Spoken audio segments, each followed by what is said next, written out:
Perkenalkan, nama saya Desi Tina Warubu. Saya mahasiswa dari Universitas Nias Fakultas Ekonomi, Prodi Manajemen. Nah, di sini akan saya mempresentasikan tentang hakikat bahasa dan sejarah perkembangan bahasa Indonesia. Saya akan membahas tentang hakikat bahasa.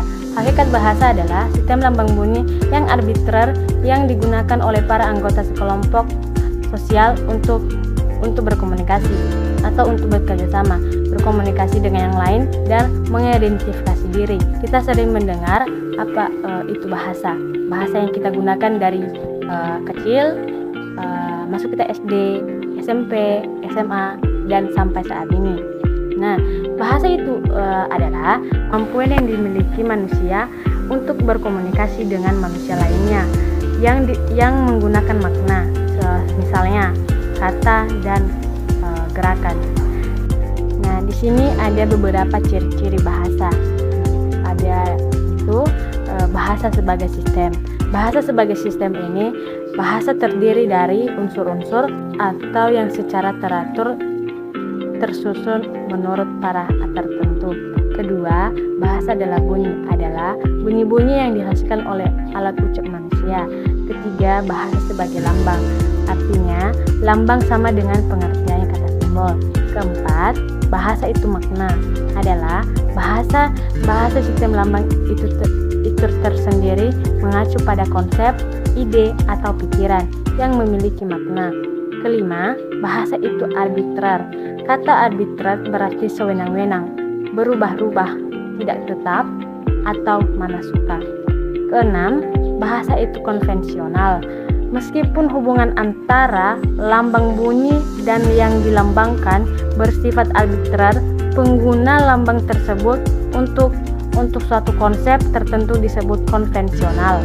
Selanjutnya, bahasa itu dinamis, yaitu perubahan yang paling jelas dan paling banyak terjadi adalah pada bidang leksikon dan semantik. Barangkali hampir setiap saat ada kata-kata yang baru muncul sebagai akibat perubahan budaya sosial atau ilmu. Selanjutnya, bahasa itu produktif. Adalah banyak hasil yang terus-menerus menghasilkan. Lalu jika bahasa itu dikatakan produktif, maksudnya unsur-unsur bahasa itu terbatas. Selanjutnya, bahasa itu bervariasi. Ada 3 variasi, yaitu idiolek, dialek, dan ragam. Nah, idiolek adalah variasi atau ragam bahasa yang bersifat perorangan. Sedangkan dialek adalah variasi bahasa yang digunakan oleh sekelompok anggota masyarakat pada suatu tempat atau suatu waktu. Sedangkan ragam adalah variasi bahasa yang digunakan dalam situasi keadaan atau untuk keperluan tertentu. Selanjutnya, bahasa itu unik. Nah, di sini ada bahasa itu unik. Setiap bahasa mempunyai ciri khas tersendiri yang tidak dimiliki oleh bahasa lainnya. Contohnya sistem bunyi, sistem pentunjuk kata, sistem pembentuk kalimat, dan lain sebagainya. Nah, di sini terdapat beberapa fungsi bahasa, yaitu bahasa sebagai sarana komunikasi. Kedua, bahasa sebagai kontrol. Ketiga, memahami orang lain. Keempat, berpikir secara logis. Nah, di sini saya akan melanjutkan membahas tentang sejarah perkembangan bahasa Indonesia. Nah, pada awal mulanya sejarah bahasa Indonesia ini lahir pada tanggal 28 Oktober 1928. Pada saat itu, para pemuda dari berbagai pelosok Nusantara berkumpul dalam suatu rapat dan berikrar. 1. Bersumpah darah yang satu, tanah Indonesia. 2. Berbangsa yang satu, bahasa Indonesia. 3. Menjunjung persatuan bahasa Indonesia. Nah, dalam ikrar, para pemuda ini dikenal sebagai nama Sumpah Pemuda. Unsur yang ketiga dalam Sumpah Pemuda merupakan pernyataan tekad bahwa bahasa Indonesia merupakan persatuan bahasa Indonesia. Pada tahun 1928, bahasa Indonesia dikukuhkan kedudukannya sebagai bahasa nasional. Bahasa Indonesia lalu dinyatakan kedudukannya sebagai bahasa negara pada tanggal 18 Agustus tahun 1945. Karena pada saat itu Undang-Undang Dasar 1945 disahkan sebagai Undang-Undang Dasar Republik Indonesia. Lalu kita bertanya-tanya, bahasa Indonesia itu berasal dari mana? Berdasarkan keputusan Kongres Bahasa Indonesia tahun 1954 di Medan dinyatakan bahwa berdasarkan sejarah bahasa Indonesia mempunyai ikrar dari bahasa Melayu. Bahasa Indonesia tumbuh dan berkembang dari bahasa Melayu yang dipergunakan sebagai kata penghubung bahan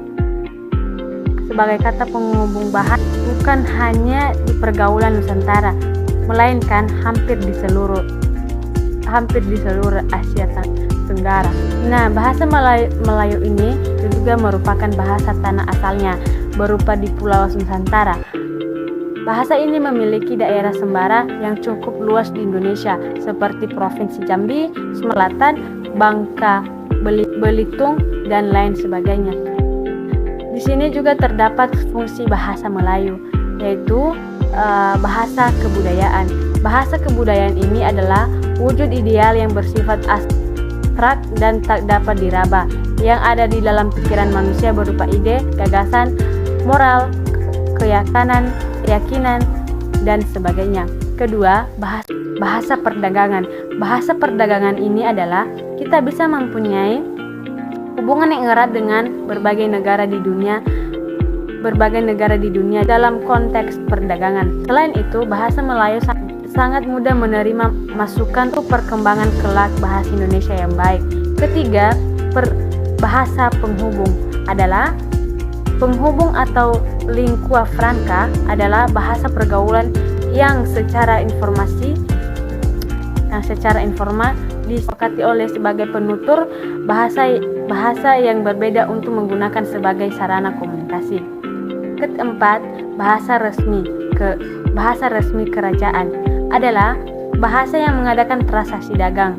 Tentu saja bahasa Melayu atau semacam bahasa Melayu kuno menjadi bahasa saudagar itu. Itulah sebabnya bahasa Melayu menjadi bahasa resmi kerajaan Sriwijaya.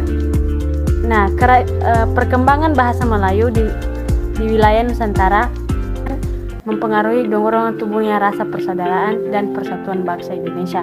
Nah, demikian yang saya jelaskan. Terima kasih, dan jika ada kekurangan tolong dimaklumi. Terima kasih.